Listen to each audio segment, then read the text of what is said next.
What's up, guys? Today we're going to show you how to cook the best Filipino bistek of your life. We took the traditional flavors of Filipino bistek and fused it with a premium cut of ribeye steak and cooked it via sous vide. If you're not familiar with sous vide, it's probably one of the most immaculate ways of cooking steak. To start off, you'll first need to create the marinade for your bistek. Set a pan over medium heat and add roughly 2 tablespoons of oil. Then throw in half a small diced onion. Sauté your onions until they become translucent. Afterwards, drop in 3 cloves of minced garlic. And continue to sauté everything until the garlic becomes fragrant. Once you're done, go ahead and transfer your sauté into a small mixing bowl.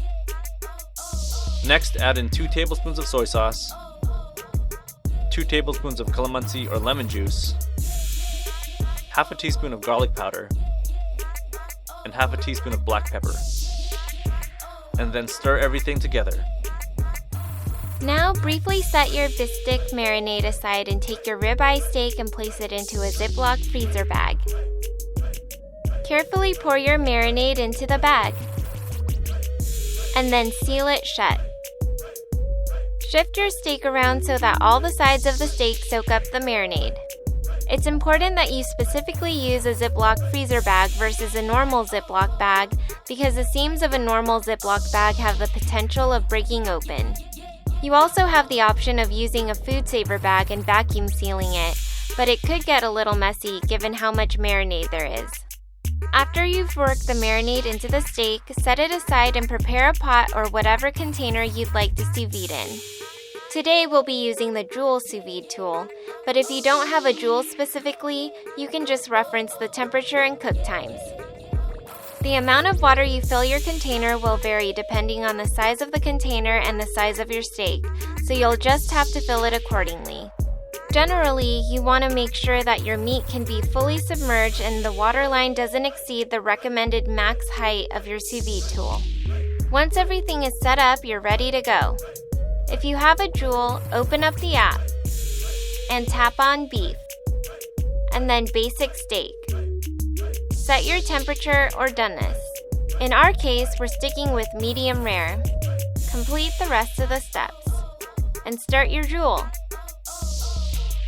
You'll want to wait for the water bath to reach the temperature you set. Once it reaches the temperature, you can submerge your bag into the water. Before immersing it, partially open the bag, and then dip it in. Using the water, displace the air in the bag and get as much air out as possible. And then seal the bag shut. If you feel your steak is still wanting to float, you can place a butter knife or some other object to weigh it down. This is a little overkill in our situation, but if you find your bag is drifting because of the water circulating, you can also clip it to the side of the container.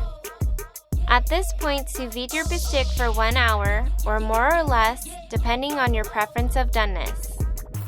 When your steak is done, go ahead and turn off your device. And then take out the bag from the pot. Next, remove the steak and place it on a plate lined with a paper towel. Make sure not to throw away the marinade because we'll be pouring it over the steak before serving it. Before searing the steak, make sure to pat dry and remove as much of the moisture off of the surface as you can. This will help your steak to develop a super amazing crust. Heat a pan over high heat or the hottest setting possible and wait a good 8 to 10 minutes or so just to make sure it's ripping hot. Afterwards, pour in about 2 to 3 tablespoons of oil. And then finally throw in your steak and sear each side for 1 minute. Typically, I like to sear steaks on a cast iron pan, but because there's citric acid in the marinade from the calamansi juice, I didn't this time because it has the potential to strip the seasoning off. Once it's done, allow your steak to rest for about 5 to 10 minutes. Then serve it up with some white rice, pour some of the marinade, and top it off with some sautéed onion rings. If you've never had Filipino bistek like this before, brace yourself, because your taste buds are about to get talagang lit.